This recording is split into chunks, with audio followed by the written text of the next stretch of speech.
Assalamualaikum warahmatullahi wabarakatuh. Bismillah, alhamdulillah. Asyhadu an la ilaha illallah wahdahu la syarikalah. Wa asyhadu anna sayyidana wa nabiyyana wa maulana Muhammadan abduhu wa rasuluh. Allahumma salli wa sallim wa barik ala sayyidina Muhammadin al-Mustafa wa ala alihi wa ashabihi wa man tabi'a sunnatahu jama'atahu min yawmina hadha ila yawmin nahdati waddin. Amma ba'd, subhanaka la ilma lana illa ma 'allamtana innaka antal alimul hakim wa la hawla wa la quwwata illa billahil aliyyil alim. Rabbi shrah li sadri wa yassir li amri wahlul 'uqdatam min lisani yafqahu qawli. Alhamdulillah, pemirsa netizen TV, warga Nahdien, Nahdiyat, insyaallah kita dirahmati Allah. Kita bersyukur kepada Allah Subhanahu wa taala atas segala nikmatnya kepada kita sekalian, baik nikmat kesehatan, nikmat umur panjang, terutama nikmat iman dan nikmat Islam, sehingga kembali kita dipertemukan dan mengoptimalkan waktu yang ada pada kesempatan malam ini untuk melanjutkan kembali kajian kita tentang fikih. Salawat dan salam kita persembahkan kepada junjungan kita Nabi besar Muhammad sallallahu alaihi wasallam, kepada keluarga, para sahabat, para tabi'in. Insyaallah curahan rahmat akan sampai kepada kita umat beliau, yang kita selalu memohon kepada Allah untuk diberikan kekuatan, petunjuk untuk dapat menjalankan segala perintah, menjauhkan diri dari apa yang dilarang dan diharamkan, dan juga untuk dapat melaksanakan sunnah-sunnah, melestarikan sunnah Rasulullah Sallallahu Alaihi Wasallam dalam kehidupan kita sehari-hari. Pemirsa, insyaallah kita dirahmati Allah. Kita lanjutkan kembali kajian kita tentang ketentuan pelaksanaan sholat Jumat. Seperti biasa, mengawali kajian kita pada kesempatan malam ini, kita kirimkan suratul Fatihah kepada para masyayikh asatidzah kita. Insyaallah kesempatan kajian pada kesempatan malam ini mendapatkan ridha dan keberkahan dari Allah Subhanahu wa taala. Wa ala hadhihi niyyah wa likulli niyatin shalihah wa ila hadratin nabiy Mustafa Muhammad sallallahu alaihi wasallam syai'un la al-Fatihah. A'udzu billahi minasyaitonir rajim. Bismillahirrahmanirrahim. Alhamdulillahi rabbil alamin, arrahmanir rahim, maliki yaumiddin, iyyaka na'budu wa iyyaka nasta'in, ihdinas siratal mustaqim, siratal ladzina an'amta 'alaihim ghairil maghdubi 'alaihim waladdallin.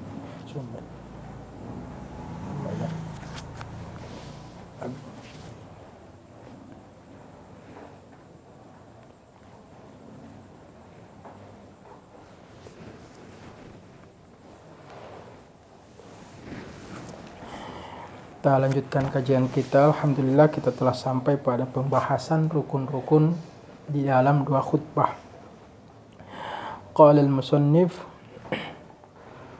rahimahullahu ta'ala wa nafa'ana bihi wa bi ulumihi fid dharain. Qala al-musannif ila an qala arkanul khutbataini khamsatun. Dan rukun-rukun dua khutbah itu khamsatun, ada 5. Hamdulillahi ta'ala, yang pertama itu memuji Allah Subhanahu wa ta'ala dengan kita mengucapkan alhamdulillah ketika kita melaksanakan khutbah Jumat. Maka yang pertama itu harus memuji Allah, alhamdulillah atau ana hamidullah. Summa salatu ala Rasulillah sallallahu alaihi wasallam, kemudian bersalawat kepada baginda Nabi Muhammad sallallahu alaihi wasallam. Rukun yang kedua, Allahumma shalli wa sallim ala sayyidina Muhammadin Mustafa. Walabduhuma muta'ayyinun, dan nafas keduanya tertentu. Summal wasiyatu bittaqwa, kemudian rukun yang ketiga itu wasiat ketakwaan, motivasi ketakwaan. Jadi seorang khatib ketika dia berkhutbah, dia memberikan motivasi ketakwaan kepada para jamaah yang mendengar khutbahnya. Dan rukun ini tidak bisa tidak sempurna, ya. Kalau tidak sempurna maka harus diulang, ya, diulang. Kalau tidak sah khutbahnya. Kalau tidak sah khutbahnya maka sholat 2 rakaat, sholat Jumat juga tidak sah karena rangkaian pelaksanaan sholat Jumat itu dari khutbah lalu 2 rakaat sholat. Jadi kalau khutbahnya tidak sah, maka sholatnya pula tidak sah.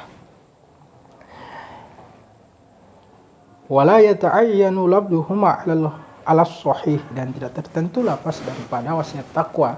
Bisa kita mengucapkan usikum wa nafsi bitaqullah atau ittaqullah haqqa tuqatih wa la tamutunna illa wa antum muslimun. Ini menurut pendapat yang sahih. Wa qira'atu ayatin fi ihdahuma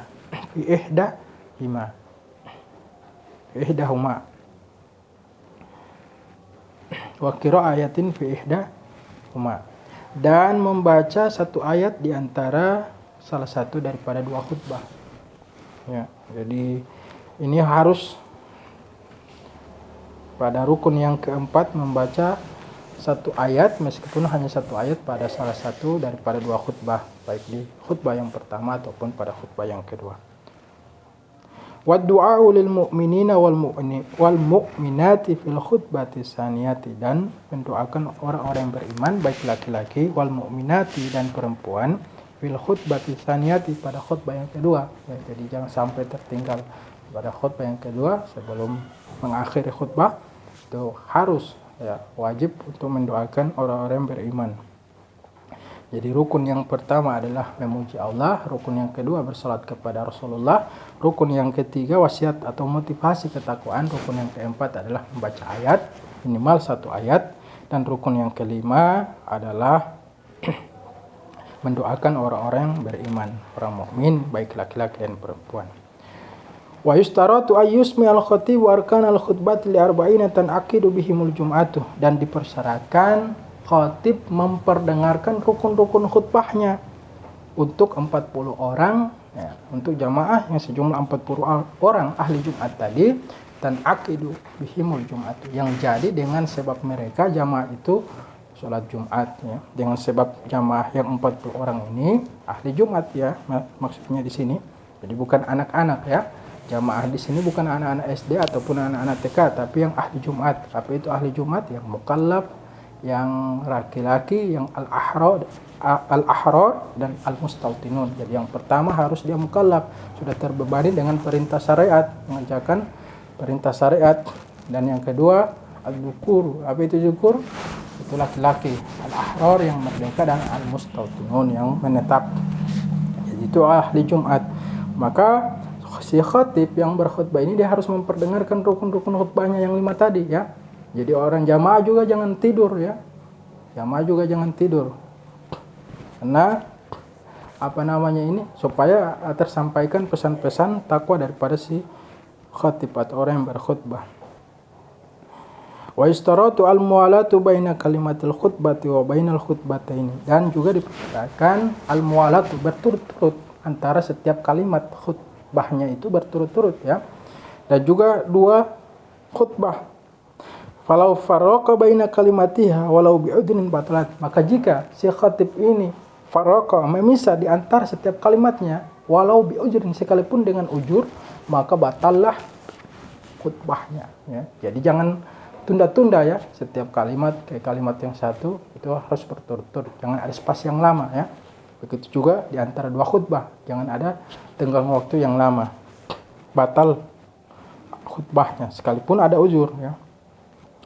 Wa yustaratu fihima, dan juga dipersyaratkan pada kedua khutbah itu satrul aurati, bagi si khatib ini menutup aurat, demikian juga untuk jamaah. Wa taharatul hadathi wal khubuthi, dan juga suci dari hadas dan kotoran, fi saubin, baik pada pakaian, wa badanin, pada badan, wa makanin, dan tempat.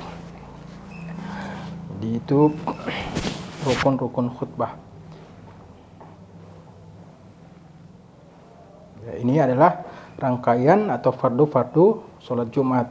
Fardu yang pertama dan yang kedua itu harus ada 2 khutbah. Dan kita masuk pada rukun yang ketiga daripada sholat Jumat. Kalau tadi itu yang 5 adalah rukun khutbah. Nah, ini rukun pelaksanaan atau rangkaian pelaksanaan sholat Jumat. Wasalisu, dan yang ketiga, min faraidil Jum'ati, yang menjadi termasuk bagian daripada fardu ataupun rukun sholat Jumat, rangkaian pelaksanaan sholat Jumat, antusolliya bidomi awali rak'ataini fi jama'atin tan'aqidu bihimul Jum'atu, bahwa engkau sholat rak'ataini, 2 rakaat fi jama'atin, dengan berjamaah. Jadi tidak bisa sholat sendiri ya, setelah 2 khutbah tidak bisa kita sholat sendiri ya, tetapi harus dilakukan dengan berjamaah. Tan'aqidu bihimul Jum'atu, yang jadi dengan oleh sebab jamaah itu pelaksanaan sholat Jumat. Jadi rukun ataupun wajib harus dilaksanakan sholat 2 rakaat Jumat itu dengan jamaah, dan jamaahnya tidak kurang dari 40 orang yang ahli Jumat. Wa istaratu hadhihi sholati ba'da al-khutbataini, juga dipersyaratkan bahwa pelaksanaan sholat 2 rakaat itu setelah 2 khutbah. Bi khilafi sholatil id, berbeda lain halnya dengan pelaksanaan sholat id ya. Kalau sholat 2 hari raya kan dilaksanakan, baik itu Idul Fitri ataupun Idul Adha, dilaksanakan sebelum pelaksanaan khutbah, berbeda dengan sholat Jumat. Kalau sholat Jumat dilaksanakan setelah pelaksanaan khutbah. Fa innaha, karena sungguhnya sholat id itu qoblal khutbataini, sebelum pelaksanaan khutbah. Jadi sholat id itu dilaksanakan sebelum khutbah, kalau sholat Jumat dilaksanakan setelah khutbah. Wa hay'atuha wa sabaqa ma'anal hay'at, dan sunnah-sunnah sebelum masuk pelaksanaan sholat Jumat. Ini sunnah-sunnah yang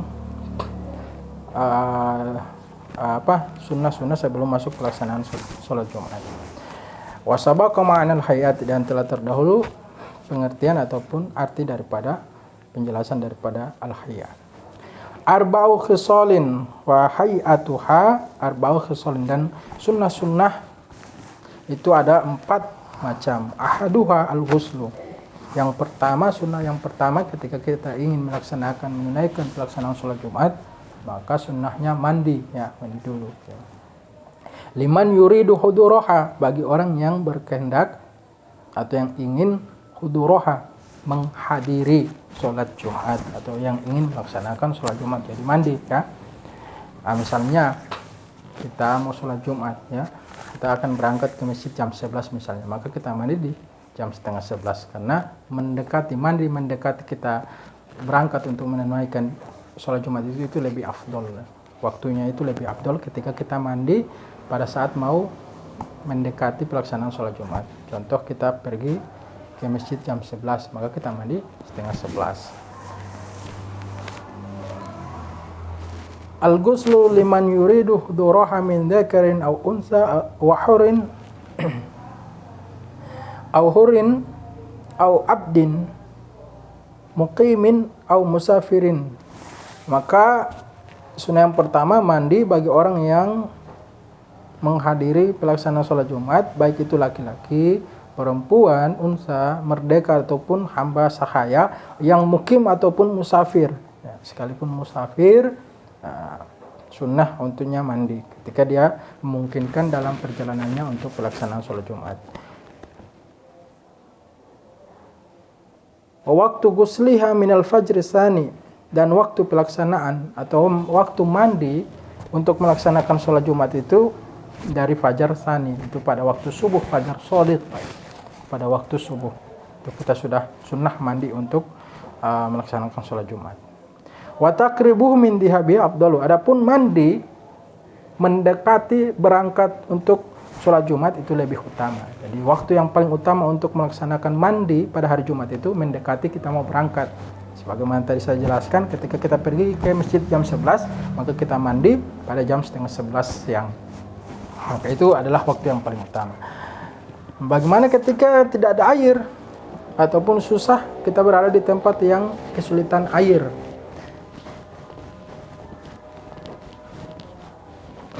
Kita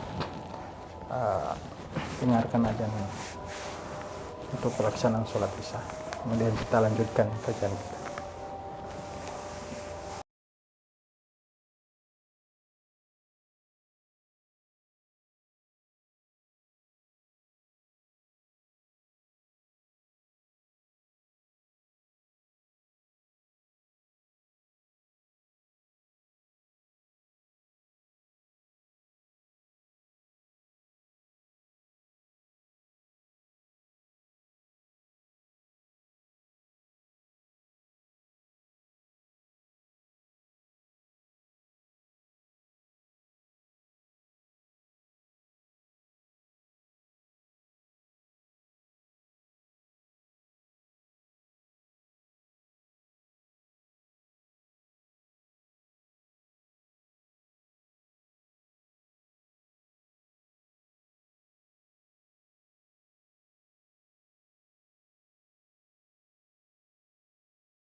Kita lanjutkan.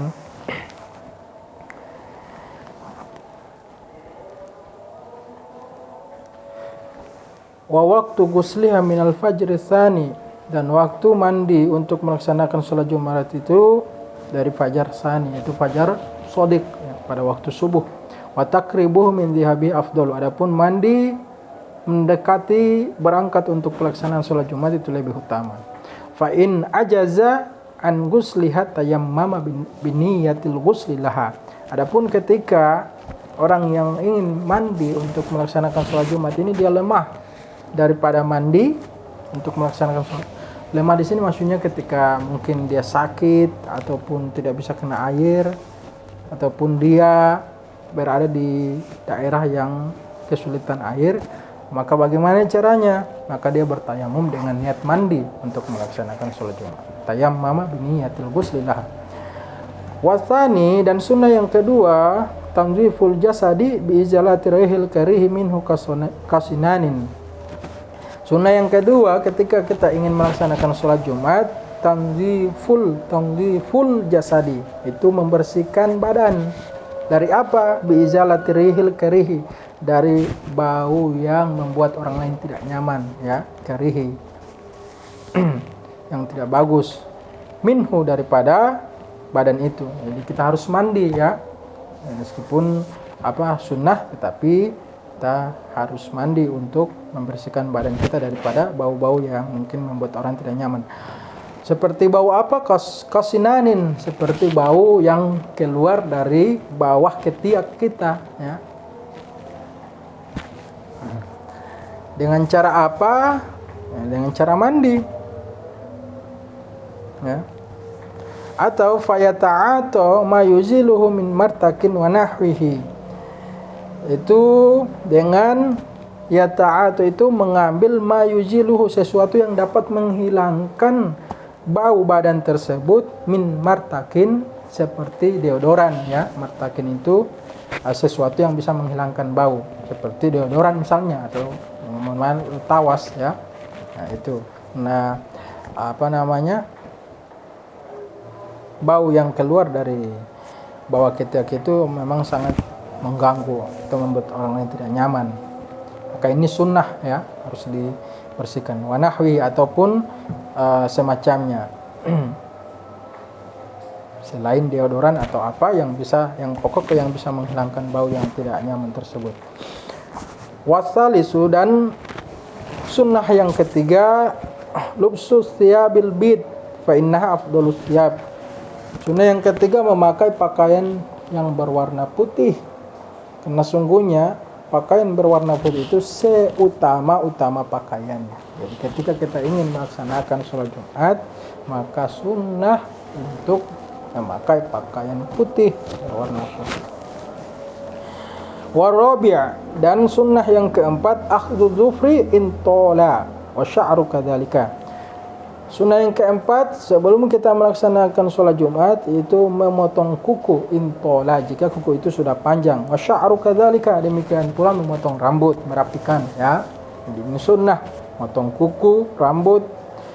Fayantifu ibtahu, lalu apa? Setelah memotong kuku, rambut, lalu yantifu ibtahu. Nah, di sini menggunakan kata yantifu, bukan yakussu. Yantifu itu mencabut, bukan menggunting. Apa yang dicabut? Ibtahu, bulu ketiak. Ya. Wa yakussu syaribahu, dan menggunting. Qassa yakussu itu menggunting. Syaribahu, kumis. Ini juga sunnah. Mencabut bulu ketiak sunnah, mandi sunnah, mencabut bulu ketiak memotong kuku jika sudah panjang sunnah, merapikan rambut juga sunnah, mencabut bulu ketiak sunnah. Wa yakussu syaribahu, dan memotong kumis. Wa yahliku atau wa yahluku anatahu, juga menggunting, ya. Yahluku itu mencukur atau mencukur anatahu, bulu bawah, ya. Kita tahu apa itu bulu bawah, itu juga sunnah. Ini kita bersihkan, ya. Rambut kita rapikan, kuku kita bersihkan, kita potong jika sudah panjang. Bulu ketiak kita cabut, kemudian kumis kita rapikan juga, kita gunting, dan kita cukur bulu bawah. Ottibu, dan sunnah selanjutnya itu memakai wangi-wangian. Biasa nama wajah dengan yang ada sesuatu dengan yang paling bagus, biasa dengan yang paling bagus ma wajah yang dia dapati daripada wangi-wangian tersebut, ya, daripadanya.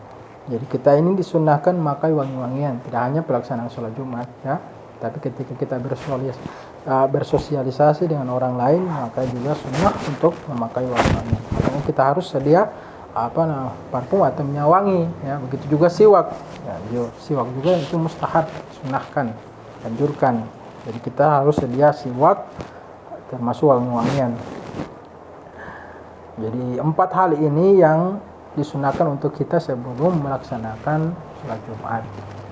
Yang pertama itu mandi, kemudian membersihkan tubuh dari bau-bau yang mungkin membuat tidak nyaman orang lain, kemudian memakai pakaian putih, warna putih, dan memakai wangi-wangian. Wa yustahabbul insatu wa huwa sukutu ma'al isghai, dan disunnahkan al-insat. Apa itu insat? Diam. Yaitu wa huwa sukutu ma'al isgha. Insat itu tidak hanya diam, tetapi seraya mendengar dengan khidmah pesan-pesan yang disampaikan oleh si khatib. Itu yang dimaksud dengan insat. Wa huwa sukutu ma'al isghai fi waqtil khutbah, pada waktu khutbah. Jadi diam seraya mendengarkan, memperhatikan pada waktu khutbah. Wa istatna minal insati umurun madhkuratun fil mutawwalat minha indaru a'ma ayyaqa fi bi'rin wa man dabba ilaihi aqrabun masalan. Dan dikecualikan minal insat, dari insat itu perkara-perkara yang disebutkan pada kitab-kitab fikih yang lebih luas lagi penjelasannya. Minha, diantaranya indaru a'ma, memperingati orang yang buta, ayyaqa fi bi'rin, yang akan jatuh ke dalam sumur, ya. Jadi ketika kita mendengar khutbah misalnya, ya, nah, lalu kita melihat ada orang buta yang akan jatuh ke dalam sumur, nah, ini bisa kita berkata-kata, ya, atau berbicara. Nah, ini dikecualikan, ya, kalau ada perkara-perkara yang urgen seperti ini, maka boleh kita untuk memperingat atau berkata-kata, berbicara, tetapi dengan catatan ketika ada hal-hal yang urgen atau yang berbahaya, seperti memperingati orang buta yang akan jatuh ke dalam sumur. Atau waman dabba ilahi aqrabun masalan, atau orang yang dabba itu berjalan atau merangkak, binatang melata. Waman dabba ilahi aqrabun, yang akan orang atau memperingatkan orang yang dabba berjalan ilahi kepada orang itu, aqrabun. Apa itu aqrabun? Kalajengking, ya. Nah, maka dia khawatirkan akan menyengat kalajengking akan orang yang melaksanakan orang yang akan disengati atau yang disakiti oleh akrab ini atau kalajengking ini, maka boleh kita untuk memperingat orang itu. Misalnya saya melihat ketika sedang mendengarkan khutbah, misalnya saya melihat ada kalajengking yang berjalan kepada seseorang, maka saya boleh peringat, harus ada kalajengking misalnya. Masalan, ya, misalnya atau contohnya. Itu juga boleh, kecualikan daripada insot tadi, ya. Dan di sini disunnahkan al-insot, yaitu diam seraya mendengarkan dengan seksama pada waktu khutbah. Tapi ada perkara-perkara yang dikecualikan, seperti memperingatkan orang yang buta yang akan jatuh ke dalam sumur, dan juga orang yang akan disakiti oleh kalajengking, itu boleh. Wa man dakhal masjida wal imamu yaktubu shalla rak'ataini khafifataini summa yajlisu.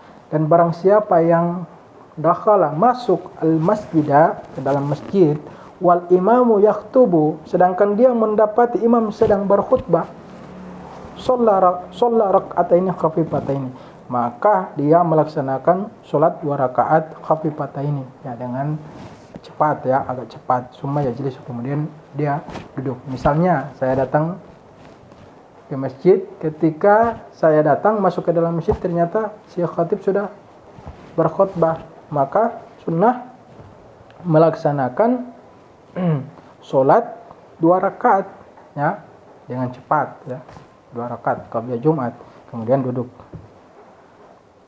Wa ta'birul musannifi bidakhala yufimu anna al-hadira la yunshi'u salata rak'ataini sawa'un shalla sunnatal jumu'ati am la. Dan dengan ungkapan musannif bidakhala, dengan masuk, orang yang masuk, dengan ungkapan musannif dengan orang yang masuk, maka ini memberi pemahaman annal hadira la yunsi salata rak'atain, bahwa orang yang hadir sejak tadi itu tidak disunnahkan untuk melaksanakan sholat 2 rakaat ya. Jadi orang yang sudah hadir sejak tadi, sudah khatib sudah naik ke atas mimbar untuk khutbah, maka dia tidak lagi disunnahkan untuk melaksanakan sholat 2 rakaat. Sawa'un baik atau sama saja, sholat sunnatal jum'ati, dia telah melaksanakan sunnah Jumat, sholat sunnah Jumat atau belum ya. Jadi meskipun dia belum melaksanakan sholat sunnah Jumat, maka dia tidak lagi disunnahkan untuk melaksanakan sholat sunnah ketika khatib sudah berada di atas mimbar untuk berkhutbah. Ini orang yang sudah hadir sejak tadi ya, berbeda dengan orang yang baru masuk dan dia mendapati seorang imam atau khatib sedang berkhutbah, maka dia sunahkan untuk melaksanakan sholat 2 rakaat. Wala yadharu min hadzal mafhum anna fi'lahu haram, akan tetapi tidak nampak jelas dari pemahaman ini bahwasanya melaksanakan sholat 2 rakaat itu haram au makruhun ataupun makruh ya. Ya jelas ya, melaksanakan sholat ini bagi orang yang yang hadir sejak tadi untuk melaksanakan sholat 2 rakaat sholat sunnah 2 rakaat ini tidak jelas apakah ini perbuatan haram ataupun makruh. Lakinnan Nawawiyya, atau bisa kita baca lakinin Nawawi, akan tetapi Imam An-Nawawi dasar Syafi'iyah, madhab Syafi'i, fi syarah al-Muhaddabi, pada syarah muhaddabnya, saraha bil hurmati, beliau menjelaskan tentang keharaman sholat sunnah 2 rakaat untuk orang yang melaksanakan sholat sunnah 2 rakaat yang hadir sejak tadi ya, itu haram menurut Imam An-Nawawi. Wa nuqila al-ijma'u 'alaiha 'anil Mawardi, dan dinukilkan ijma' ya, dinukil ijma' atas keharaman sholat sunnah 2 rakaat untuk orang yang sudah hadir sejak tadi daripada Imam Al-Mawardi. Maka menurut Imam An-Nawawi haram untuk orang yang hadir sejak tadi untuk melaksanakan sholat sunnah 2 rakaat ketika khatib sudah berada di atas mimbar untuk berkhutbah, berbeda dengan orang yang baru masuk. Ya, alhamdulillah kita sudah sampai di akhir penjelasan daripada ketentuan pelaksanaan sholat Jumat. Insyaallah apa yang telah kita pelajari bersama ini bisa bermanfaat dan menambah khazanah pengetahuan keislaman kita. Syukran wa dumtum fil khair wan najati wal barakah. Wallahul muwaffiq